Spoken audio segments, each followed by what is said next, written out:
Hey guys, welcome back to the Driveway Engineer. It's JR.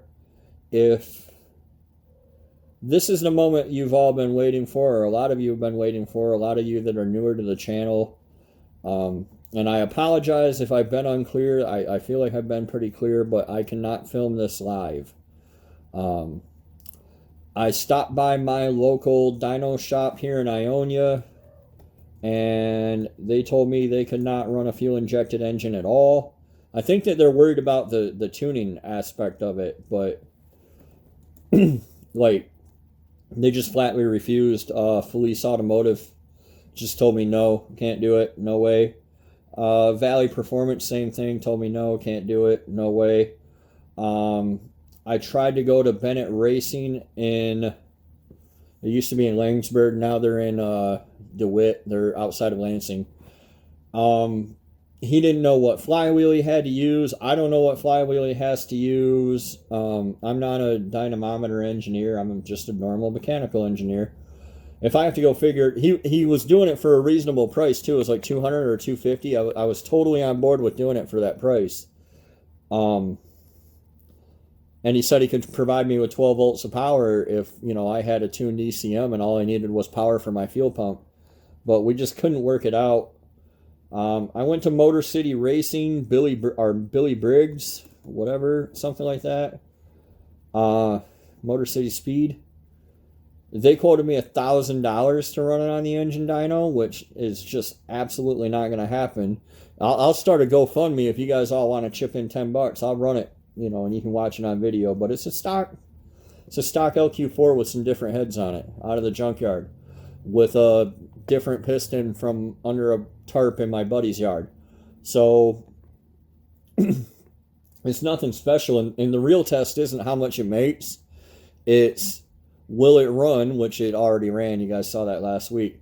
Will it run, will it hold together on the dyno, and what will it make, with minimal effort. I have a lot of people going, you should have put a cam. What cam? There were no cams in the junkyard. The deal was I was going to build the best engine out of that junkyard I could for $224, because no matter what block, what heads, what intake, what manifolds, it was still going to be the $224 for an engine complete. So I used the Trailblazer manifolds. I used the LQ4 short block. I used the 862 heads. And I put it all together in the junkyard.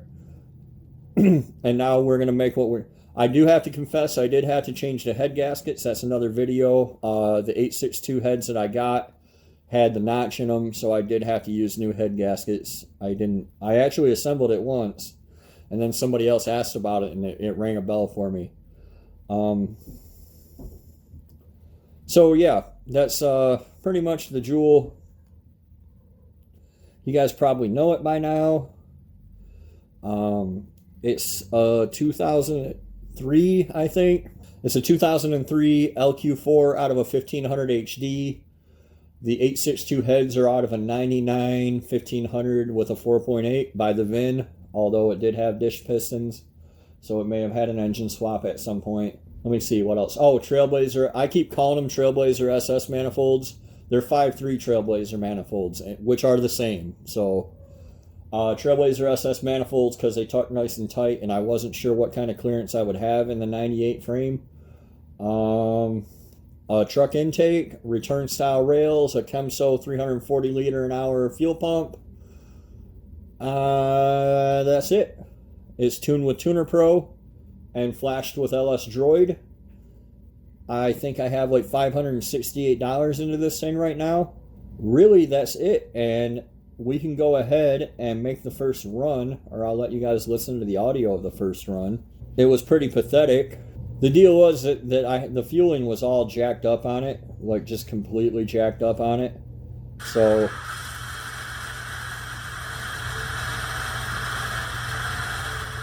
the fueling was really screwed up on it. You can see that in the graph. I'll show it here in a minute. Once I got that sorted out, it was a pretty dramatic difference. And this first run is literally just the way it is, VAT's deleted, the exact way it came out of the junkyard. It has 7 junkyard spark plugs in it and 1 TR55. It has Amazon plug wires on it. It has the Junkyard oil filter on it still. It took a minute for it to clean up and get running better, and then I had a vacuum leak as well. So we did a lot of steady state testing with it.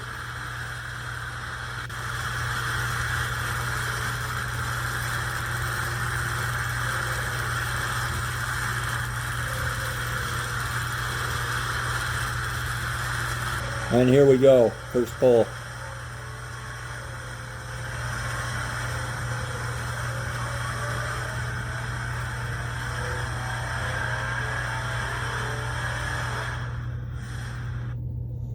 Now these pulls only went out to 6,200 RPM because the power starts falling off there, and you see it pretty readily.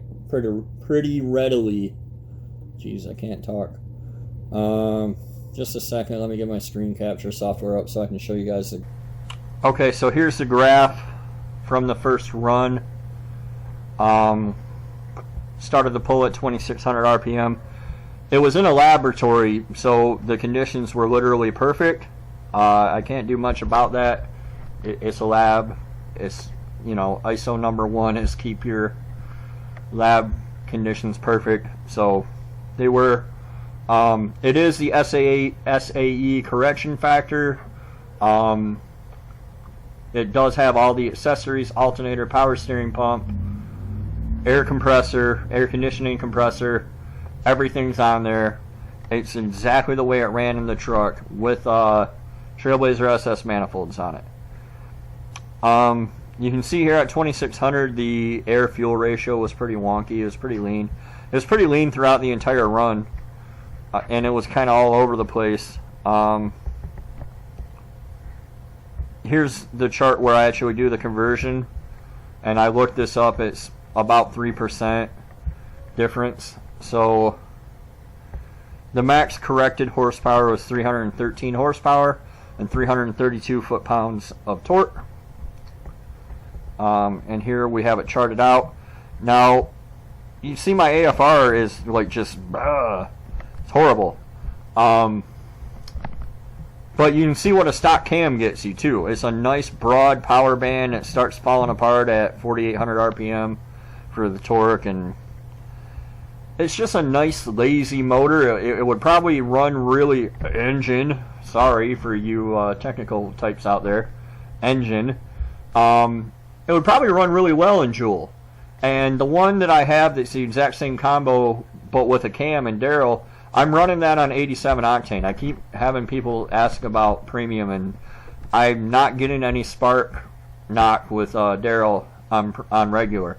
But Daryl, I haven't added any spark into it. This engine's actually tuned better than Daryl is. So, there's that. Alright, so let's listen to the second dyno pull here. It sounds a lot better. Spoiler alert.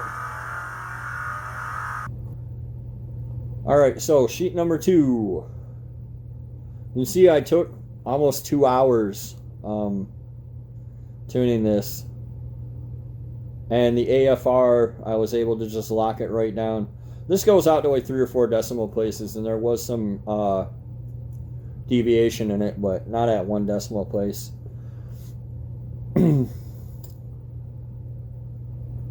So we come up with a grand total of 362.88 horsepower and 385.04 foot-pounds of torque. Horsepower is at 5,700 RPM. Torque was at 4,100 RPM. I think this is at like 26 degrees of timing. 28 didn't really add much more, so we backed it back off. Right away, you can see I got into the power enrichment, and it held pretty steady. These, other than not having the weird dip like the other one, or spike, I guess. Otherwise, these are pretty similar power curves. Again, it's a nice broad band. It's not real peaky.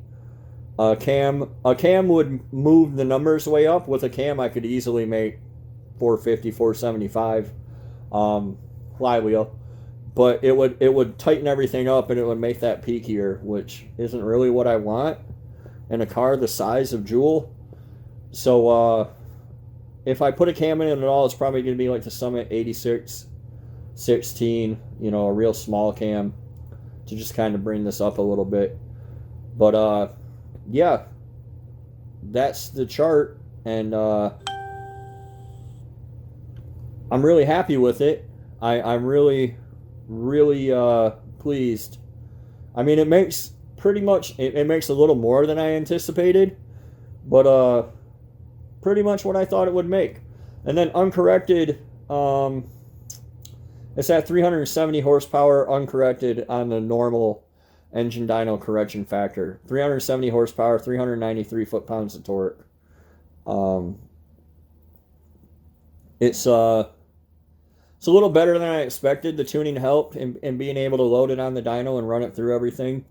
But again, this is on 87 octane gas, 33 pound flex injectors, Chemso 340 liter fuel pump. The Amazon, they look like Taylor's. They look just like my Taylor spark plug wires. And one NGK TR55 plug and 7 factory plugs. So that's it. There's really not much else to show. Hopefully you guys can see this. Today it's Sunday. Yeah. I'm looking forward to being able to show it to you guys. So thanks for watching, and we'll see you next time on the Driveway Engineer. Oh yeah, be sure to check out all the gear and stuff below, and the Facebook group will be linked down below too. So thanks for watching, guys. I have about, I want to say like 2.5 hours of runtime on this. So if it were going to explode from all the stuff I did that people said it was going to make it explode, it would have done it by now. Really happy. So it kind of illustrates that you don't really, it's a huge improvement over 362 horsepower and 385 foot-pounds of torque. Beats your common 350 small block, 383 small block, crate engine kind of deal any day of the week. And this is literally straight out of the junkyard, like my motto. You know, just like Ice Cube, straight out of the junkyard. And it'll stomp a hole in your average run-of-the-mill small block that costs, you know, my goodness, 10 times as much nowadays. At least 7 or 8. Like it would be hard to build a small block this good for $3,500. I could do it. It'd probably be a bit of a challenge, but I have 600 into this or less. So anyway, enough rambling. Thanks for watching. We'll see you next time.